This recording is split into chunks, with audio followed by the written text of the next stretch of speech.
Today we're tying the Diable Nymph, which is a nymph we designed for the Commonwealth Fly Fishing Championships in Canada.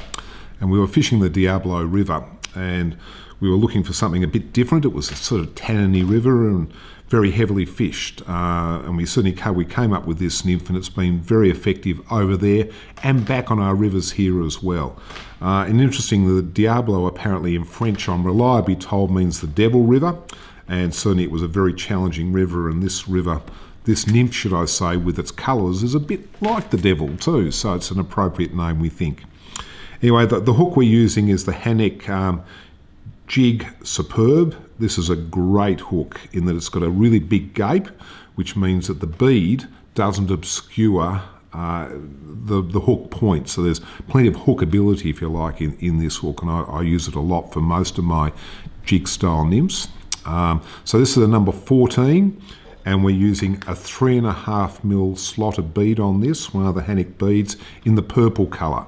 Now you can play around with different bead colours, and that certainly is the current trend in nymphs, is to limit the number of different patterns, but do those same patterns in different sizes and with different bead colours. And this one we're using the purple, great colour. So we're using a tail in this, which is Coq de Leon. You know, I love the Coq de Leon for tails. It looks really, really good. And we'll tie that in. Getting a nice, consistent underbody. I always go on about that, but it's really important to keep things uniform underneath. We'll just cut off the bit of loose fibres there. Then we're going to tie in our copper wire, small or fine copper wire.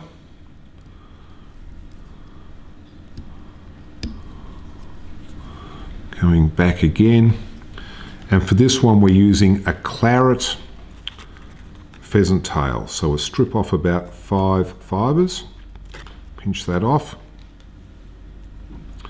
tie in by the tips,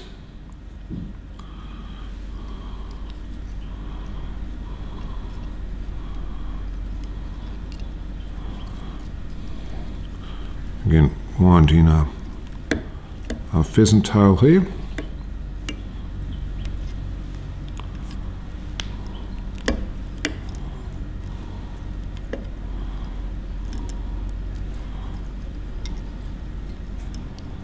Coming right back down to the back of the bead there. And you'll find that the butts of that will tend to push into the slot in the back of the bead, which is nice because it tends to hold that bead in the right position prior to lashing it in. Now we'll come back through with our copper wire again in the reverse direction to help lock in and protect that, that pheasant tail. And again, it's going to be about 4 to 5 turns. Come in there, lock in the back there.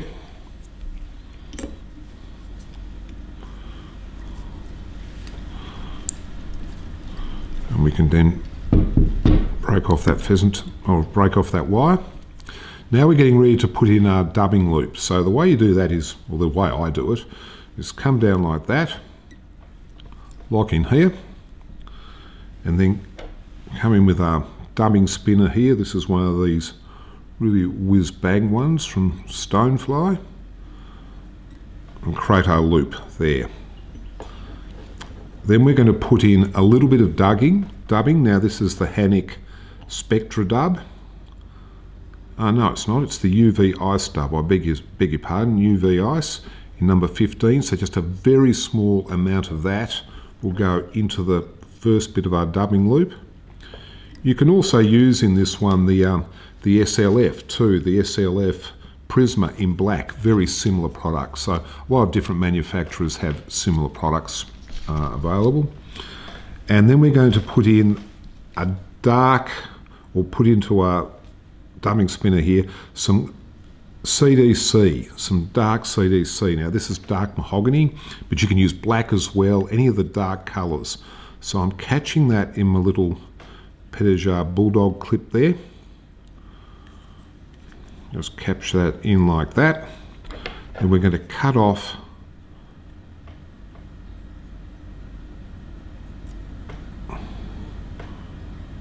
like so.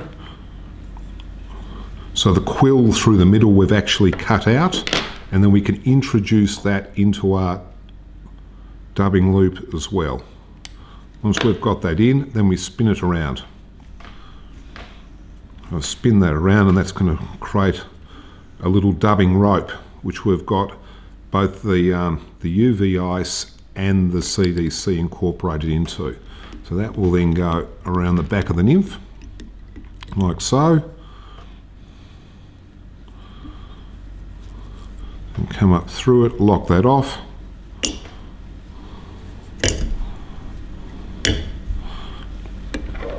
This fly looks a little bit scruffy here, but once it gets in the water, it takes on a life of its own, in the sense that the dubbing and the CDC will sweep down over the Nymph, and it creates that illusion of life and volume without creating bulk. And also the CDC will tend to capture bubbles, etc., which further adds to that illusion of life in the fly. There we go. So that's the Diable Nymph.